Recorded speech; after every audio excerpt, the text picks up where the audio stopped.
Greetings, citizens of the world. This is a message from Anonymous, for Elon Musk. For the past several years you have enjoyed one of the most favorable reputations of anyone in the billionaire class, because you have tapped into the desire that many of us have to live in a world with electric cars and space exploration, but recently your carefully created public image is being exposed, and people are beginning to see you as nothing more than another narcissistic rich dude who is desperate for attention. It appears that your quest to save the world is more rooted in a superiority and savior complex than it is in actual concern for humanity.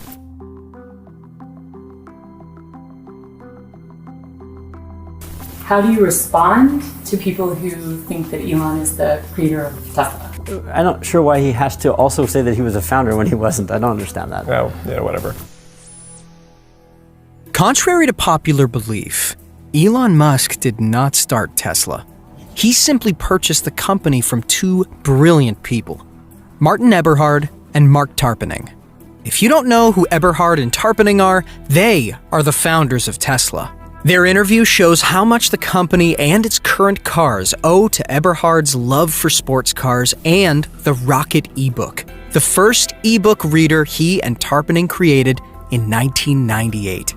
Their experience with lithium-ion batteries with that ebook reader made Eberhard ask AC Propulsion to build him a car with lithium-ion cells, instead of ones with lead-acid batteries as the company used to produce. Recently divorced, Eberhard wanted to buy a new sports car, and he wanted an electric one, which was not for sale. That led them to create one, which now people call Tesla Roadster. It was also Eberhard's love for sports cars that probably led him to see that an electric car should be desirable for people, to stop seeing them as appliances. That stroke of genius is followed by Tesla to this day. It is also obvious to the young children working in your overseas lithium mines, which are destroying the local environment as well. You have been open about your willingness to stage coups in order to install dictators in places where your toxic products are being mined. Some people accuse Tesla and its CEO of being involved in a coup in Bolivia to secure their lithium in a crazy new conspiracy theory. Following disputed elections with many irregularities in Bolivia last year, President Evo Morales was forced to resign by several groups, including the police and military. However, some conspiracy theories have claimed that American influence was behind the change of power. There's even a theory that a German mining company, ACI Systems, was also involved in securing the country's lithium. The latter evolved into Elon Musk and Tesla being involved in the situation, described as a coup by the former president. It didn't help that Musk jokingly said they are going to coup whoever they want. And Morales tweeted that it's proof that Tesla and Musk were involved in securing lithium. While this may be a conspiracy theory, what you're about to hear next is definitely happening. Our children are dying like dogs. That is the sorrowful statement of one of the Congolese mothers, whose son and cousin died while working the cobalt mines in the Democratic Republic of Congo. She and other parents like her are part of a class action lawsuit filed in U.S. federal court in Washington, D.C. in 2019, seeking to hold Tesla and other major companies accountable for what they allege is profiting off the misery of child labor in their quest for cobalt.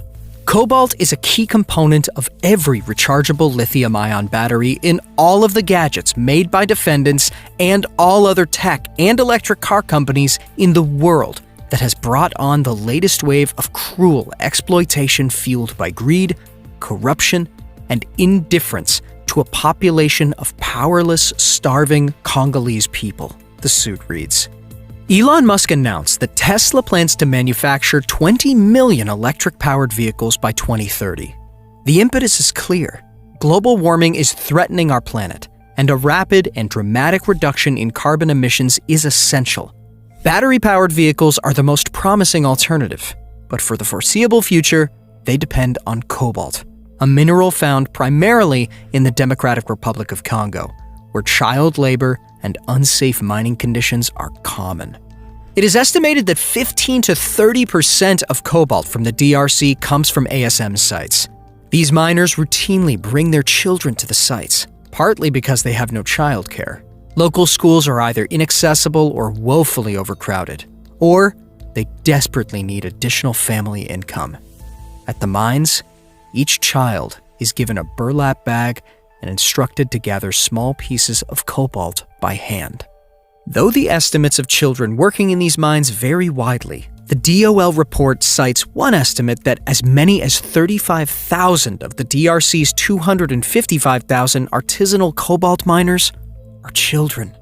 It concludes that these informal or illegal ASM operations are leaving children uniquely exposed to hazardous working conditions and, in some instances, forced labor. Many people are now learning that the vast majority of Tesla's income doesn't actually come from selling cars.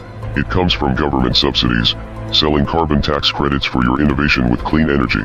Tesla Motors Inc., Solar City Corp., and Space Exploration Technologies Corp., known as SpaceX, together have benefited from an estimated $4.9 billion in government support, according to data compiled by The Times. The figure underscores a common theme running through his emerging empire: a public-private financing model underpinning long-shot startups.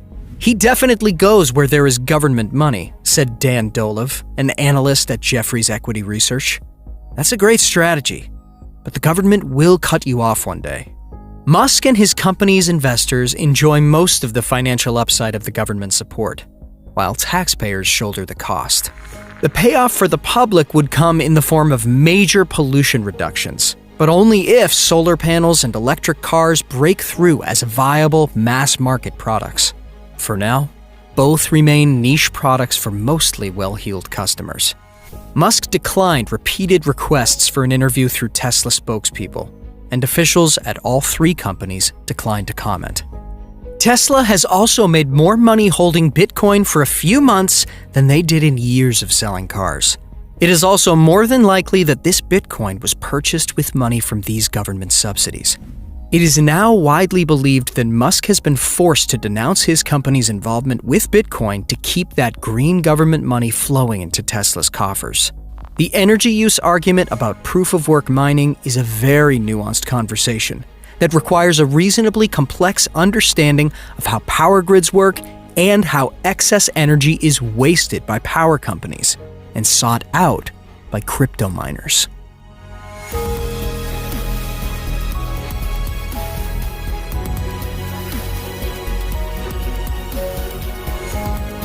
If you found the video informative, then hit the like button. Comment your thoughts down and share to spread the word. Also, a sub to the channel would be motivating. Just wait, we also have over 300 videos to watch. Just click left or right. Keep inspiring.